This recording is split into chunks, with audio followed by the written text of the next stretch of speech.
Mwiriwe neza.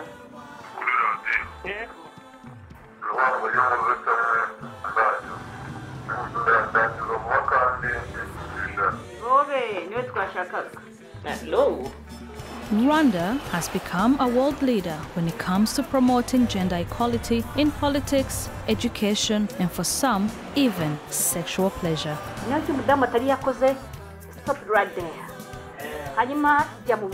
I'm a married woman with 3 children. I'm a sexologist and I live here in Rwanda.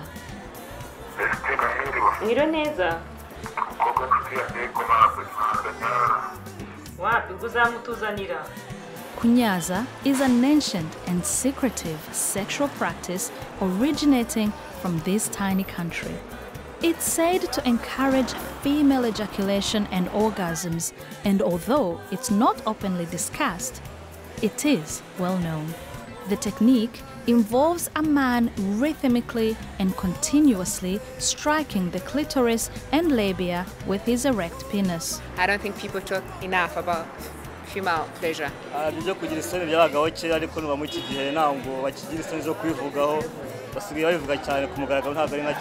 Kunyaza turabizi. Mbira ukuntu banyazaga. Numva kutabikora nabi.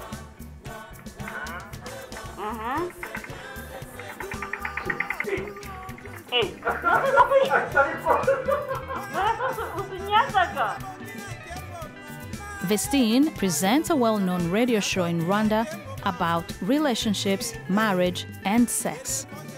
Female pleasure, it's very important because we all deserve to be happy. Kunyaza, I believe anyone can do that, even white people as well. To a woman, it's so enjoyable. When the water's coming out, you feel like you're in heaven. You feel something you never felt before. In our culture, marriage is all about that. It's all about in bed.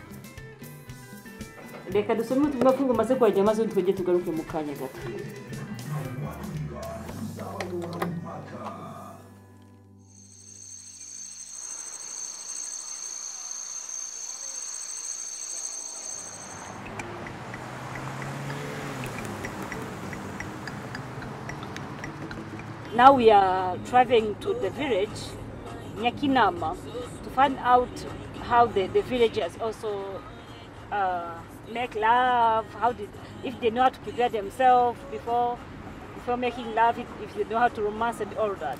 That's what we are going to do.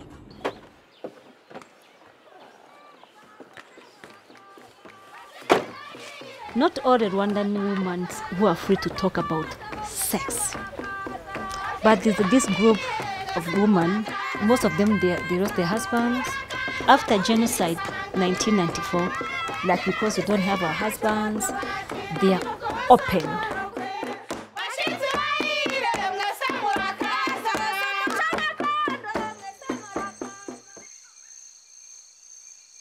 Noneho se reka tugire ikintu twivugira kuri ku mugabo abagore bose bagira amazi. Abagore bose bagira amazi yo mugabo yabateguye neza. Ubwo se yamvira no njyanjeho bwanjye muri neme yanjye njyanjeho agasiga amazi atayavomye namutera munsi y'igitanda. But whilst kunyaza is associated with pleasing women, it is often practiced alongside gukuna, which is the controversial act of stretching a woman's labia. Kunyaza and gukuna can be practiced separately, but are both linked to sexual pleasure.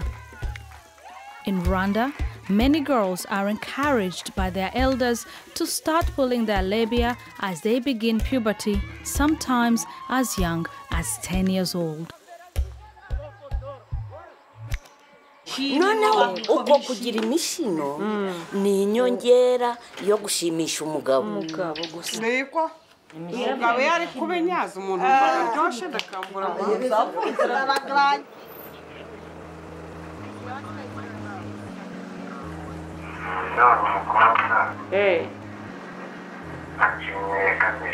Ariko bakera impamvu bayicaga nuko nta twenda tw'imbere bambaraga bakayica ari mu rwego rwo kugira ngo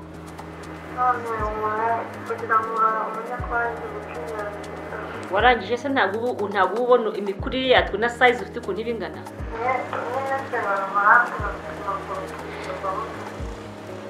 Historically, before people wore underwear, labia elongation was practiced in Rwanda because it was believed to prevent infection and increase modesty by concealing the vagina.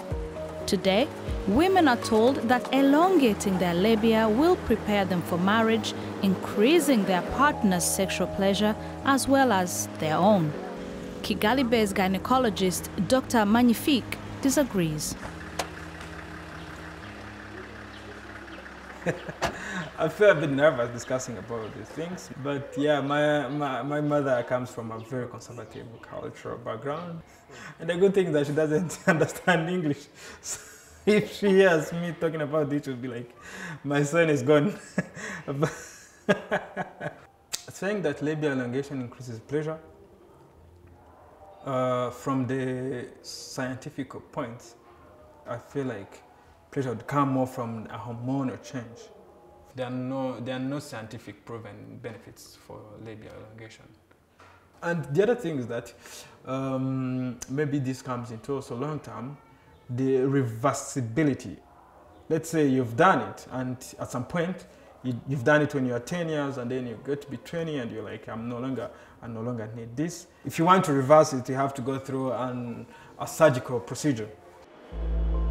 Juliette Karitanyi is an activist, and she's worried about the impact Gukuna has on young girls.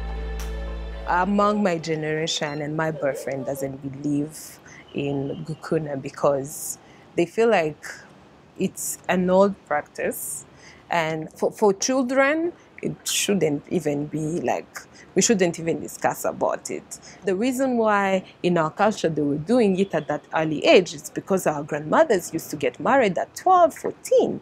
But now a 14 years old need to be in school. For me, it's violation of like their innocence. We are in another generation. Juliette lives in Kigali and is part of a feminist group who discuss everything from gender-based violence and rape to labia elongation and sexual pleasure. Of course, you know, you meet some men who are who are very blunt about it. So if you're gonna tell me some stuff about pulling or doing whatever, I'm gonna ask you some questions that will make you uncomfortable, right? Yeah. Like, how well endowed are you?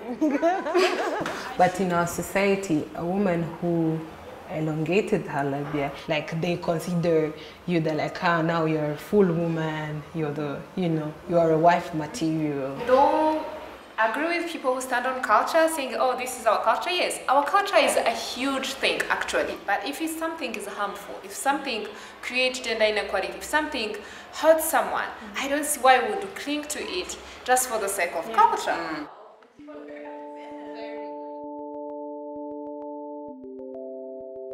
But while some Rwandans are rejecting what they see as harmful traditions, for others, it's not always easy to let go of cultural practices that have existed for hundreds of years. Vestine's daughter, Princess, is getting ready for her bridal shower.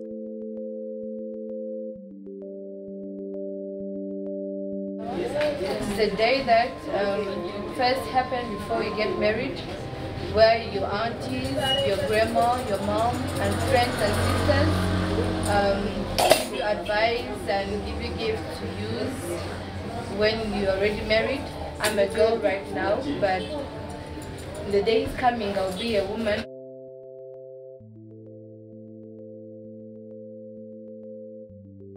Before I started teaching on radio, they were shy to talk about sex. Even though if the woman did not enjoy sex, she could not be open and tell her husband, say, hey, sweetheart, what you are doing, I didn't enjoy it. She was so shy because our culture teaches that a woman is supposed to be quiet and respect your husband. That's what I hate. That's why I keep teaching people, hey, marriage is for two people. Pleasure, I also have to enjoy it. This is my life, this is my body. As someone who appears to be an empowered businesswoman passionate about female sexual pleasure, does Vestine agree that practices like labia elongation can be harmful to girls and women? My mission, I want all the married couples to be happy. That's part of our culture. When you get married, you have to do something to please your men. I don't want our culture to oppress us. But some culture you have to follow. What else can you do?